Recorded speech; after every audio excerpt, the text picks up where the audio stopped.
Bismillahirrahmanirrahim. Assalamu alaikum wa rahmatullahi wa barakatuh.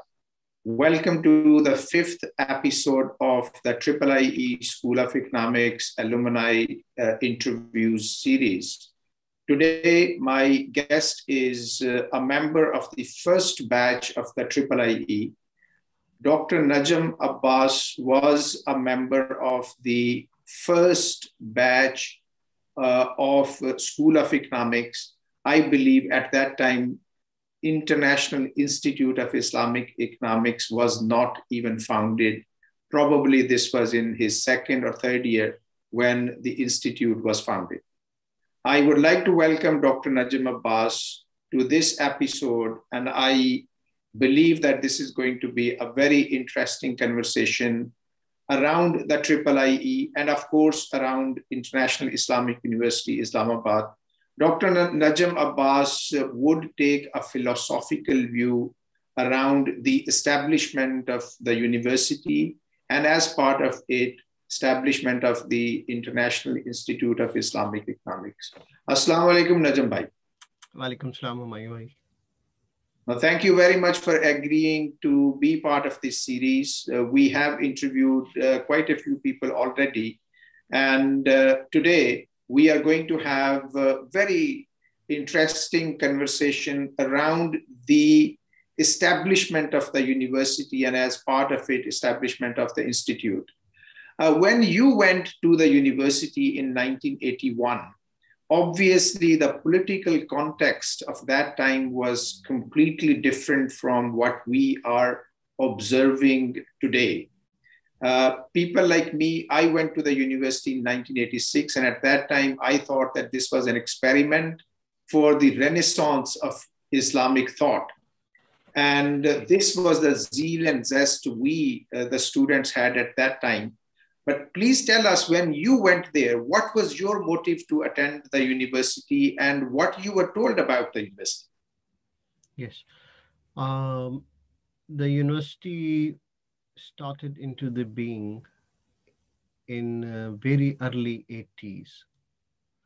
Hardly a few months after a revolution happened in Iran, which sent shock waves not only to the Muslim countries, to the region, and to the neighboring countries with different degrees of intensity. Some people thought the change that has come into being, the toppling of a very stable setup of Riza Shah Pahlavi would spark a craving among people to challenge, to question and challenge the liberal secular administration and government and demand for Islamic system of government. So at that time, many Muslim countries, especially countries neighboring Iran, felt the emergency and the necessity to come up with some kind of response that could prevent people from following what was happening in Tehran, but at the same time, come up with traditions, aspirations, ambitions, which were homegrown, which were to respond their own tradition and their own culture and values. Also at that time, there were changes happening in Afghanistan. On 27th of December, 1979, the Soviet forces invaded Afghanistan. And there was a threat for all neighboring countries that if something was not done to create an obstruction to their advances, the Soviet forces would soon reach the warm waters of the Persian Gulf. So UAE, all the Gulf states would be within 4 minutes flight from Shindand Air Base in Herat, which was just across Turkmenistan, a Soviet republic at that time. So there were ideological factors and there were strategic factors, and both had common defensive needs. Defense from an advancement of ideology coming from Tehran and ideology coming from Moscow. This is very interesting, Najam Bhai. I never thought of the whole emergence of the university in this context. So are you saying that this was a reactionary measure rather than a very well thought of plan? If you want to take the example of what can be a far-sighted vision, which happens brick by brick, step by step over several years, then what comes to mind is Pakistan's nuclear program.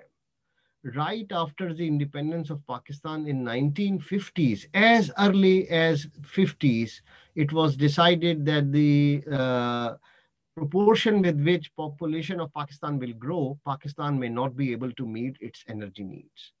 And in the 1960s, partnerships were established with the European institutions and with institutions in North America to help Pakistan train, acquire a few specialists. That 10 to 15 years of investment from 1956 to 1968 allowed for them to lay ground for cadres which would be able to establish or put to foundation what was the beginning of Pakistan's nuclear initiative. And already in late 60s, Karachi Nuclear Power Program, also known as CANUP, was in construction. The first project with Zulfikar Ali Bhutto inaugurated after taking power was the inauguration of the Karachi Nuclear Power Program. So you can see that there were 15 to 20 years of consistent efforts. Of course, in case of the Islamic University, maybe 15 months maximum, if at all, went into the thinking. Right. Now you're bringing entirely different perspective. I used to think that establishment of Islamic University was a kind of attempt to come up with or to be part of this international process of Islamization of knowledge. How do you view this kind of thinking? Islamic economics, for example, it was a completely new idea. And people like me, when we went to the university, we thought that we were going to be part of a movement to Islamize the modern disciplines and knowledge. Again, we need to look at the political, geographical, and strategic mosaic of the Muslim world. Many of these countries, especially in the Gulf, Bahrain, Kuwait, UAE, Oman, Qatar, they all came into being in late 60s and 1970s. So, and then, of course, the first 2 decades was about establishment, about constitution, about establishing a bureaucratic and government setup and administrative setup to run them. But from late 70s and in the third decade, 1980s, they had 2 questions. Whether their institutions will be a copy of the Western model, so Oxford, Cambridge, Harvard, MIT, Stanford, whatever, or whether they would go back to early institutions of Islamic learning, for example, the Jamiat al-Azhar, the Al-Azhar University. There arose a need to somehow marry the 2. So people who are well-versed in English or in contemporary knowledge, but also have exposure to Islamic roots, to Arabic, to Islamic jurisprudence, to Islamic law, so that they could respond to the need of their respective populations of problems that would arise in the third, fourth, and onward decades when they have to deal with their economy, with their financial system, with their economic system, banking practices, insurance, whole milieu from cradle to grave was posing questions. And answers were not coming from conventional modern institutions. That led to thinking that perhaps this is the time to have a mechanism in place which could come with those answers. Right. We had a lot of teachers and professors from Al-Azhar, the likes of Dr. Hussain Hamid Hassan, Dr. Shafai, Dr. Ahmad Al-Assal. All of them, they came from this Egyptian kind of background. And you refer to the Iranian revolution next door.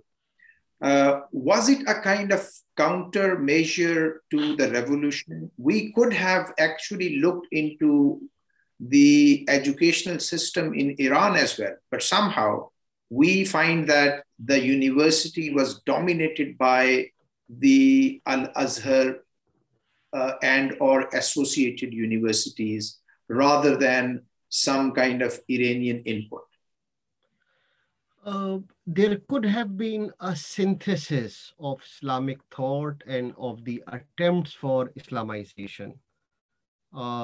If people were broad-minded with vast horizon, with enough emotional intelligence, they could have invited people from Turkey, Iran, Malaysia, Indonesia, major Muslim capitals, Egypt, and other countries, and to offer them a laboratory that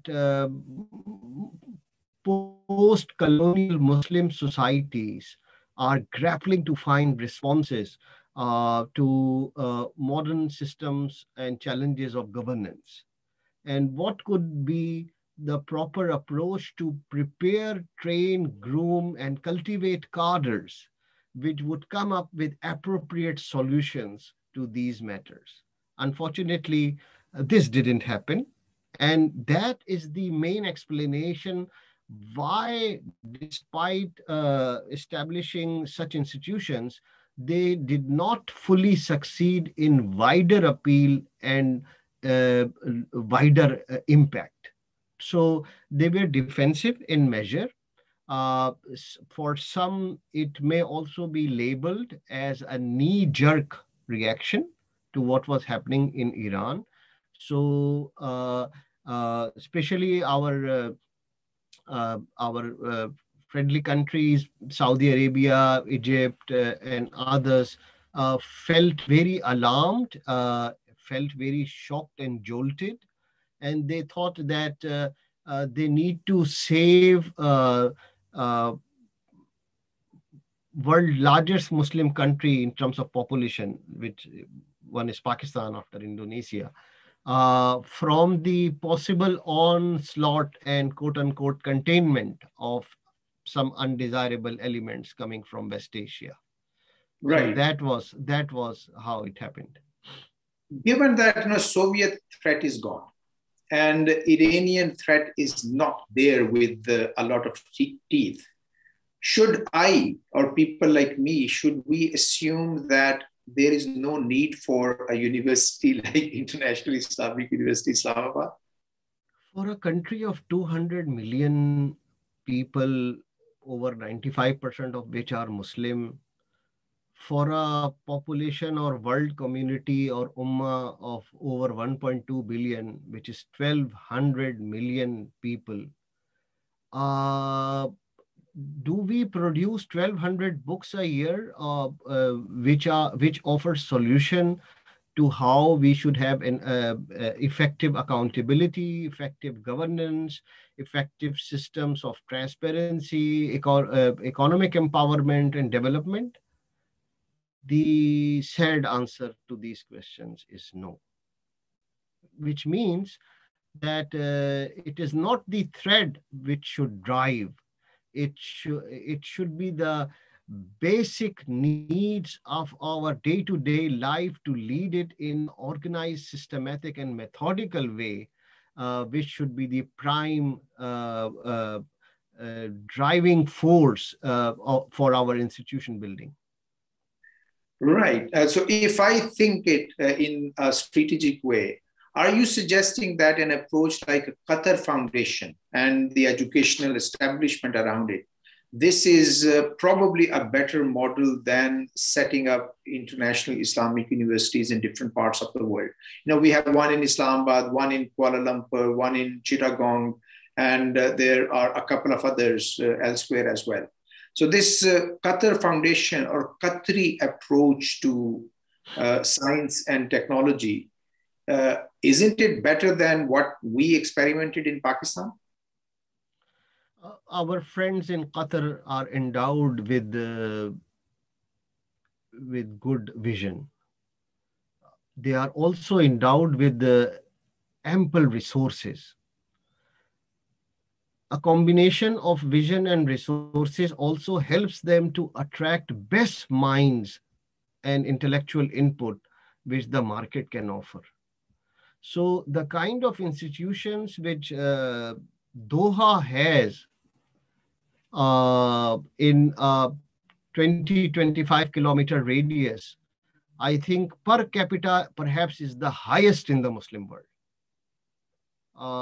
You take any intellectual track and you will find that there is an initiative, there is a center, there is an institution, there is a collaborative project going on.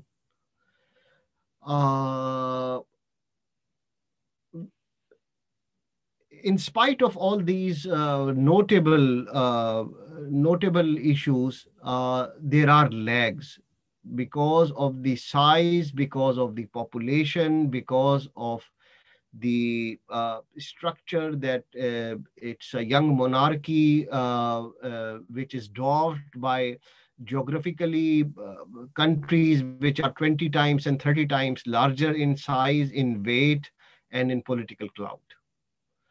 So I must Qatar, yeah. Qatar has its limitations, but I think the Qatar is a good template. I wish those initiatives were taken early in time in Istanbul and in Kuala Lumpur and in Jakarta, because they have far more, far ample and far abundant manpower pool to draw the best, a creme la creme.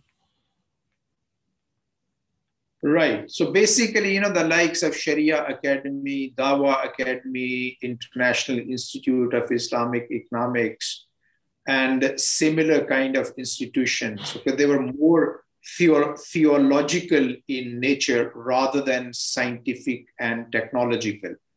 So this may have been one of the reasons for people to believe that the IIIE/IIUI model of Islamization of knowledge and contributing to the society has failed. What do you think of this? I would not make such sweeping statements. I will say they made attempts to respond to their need of time. They had some accomplishments. They could have done far more and much better, but there were limitations which they did not identify, address, and sort out over the course of the past 4 decades or so. Right. Let me ask you this final question.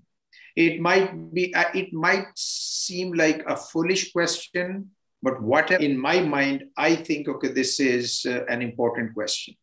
Recently, we have heard that the King of Saudi Arabia has signed off a project which would allow International Islamic University, Islamabad, to build a very huge mosque on its campus. And of course, once again, the money is coming from Saudi Arabia, which was the case for Faisal Mosque as well. Now, this kind of symbolic structures, mosques coming to the university, once again, I think, okay, this symbolically, this tells us that the Saudis or those who are backing this university, they have a different vision than creating a center of excellence in technology, in engineering, etc. When we look at the Saudi universities, they're very modern universities, especially the ones which were set up by King Abdullah. Right? What would be the need of having this huge mosque in the university and not spending that money for setting up a state-of-the-art laboratory? The geostrategist in me looks at this opportunity differently. After about 2 decades of isolation, diplomatic economic isolation, in the coming months, Iran will be entering into negotiations on the general comprehensive agreement, which empowers them and entitles them to nuclear use of nuclear power. And in the coming months, sanctions will be lifted, and the funds which were frozen in Western capitals for over 30 years now will be gradually paid back to Tehran. There is a $400 billion investment partnership project which has been signed a few weeks ago between China and Iran. So after China pouring billions in Pakistan and in Iran, countries which would like to retain their influence and leverage and clout over Islamabad would like to offer something which would generate, let's say, employment for 3,000 people over a period of 6 years. Let's say they would like to have a bridge where people in the architecture and construction and civil engineering industry have close collaboration. Let's say there will be tranches of investment coming into for purchase of construction material, boosting local economy in Islamabad and surrounding areas. So we need to look at the pragmatic side of it, that this is cultural diplomacy. This is an investment in cultural diplomacy taking place at a time when alternate currents of influence are emerging, and those countries who fear that Islamabad may drift and may be attracted in other directions, they still want to rivet their attention and win goodwill. They are making an investment. So perhaps there is an opportunity to look at this development from this perspective. No, thank you very much. I would ask you this one last question, and you can answer it very quickly. Can IIUI play any role in diplomacy between Islamabad and Riyadh? Definitely, because the Vice Chancellor and some senior members of the board and administrative setup come from Saudi Arabia. I think they find it as a comfortable platform for cultural diplomacy, for intellectual interaction, for reaching out to people in the religious diplomacy sphere as well. So, of course, it serves a very valid and useful purpose. But it could have been more imaginative, more creative, if it could advance an out-of-box approach to take on board other positive currents which are happening. You see the number of people who were going to, who had opportunity for travel or getting advanced education in different countries and developing cultural capital. They could bring up a pluralistic perspective, which I think Islamic University can benefit a lot from. Thank you very much, Dr. Najam Abbas. Ladies and gentlemen, I'm sure, okay, you would find this interview radically different from the previous interviews I had with the alumni of the IIIE School of Economics. With this, I would like to say goodbye, and I would once again like to say thank you, Najam Bhai, for being with me for this 5th episode of the IIIE School of Economics Alumni Interviews series. Assalamu alaikum wa rahmatullahi wa barakatuh. Thank you for the opportunity, Humayun Bhai. Much appreciated. Assalamu alaikum.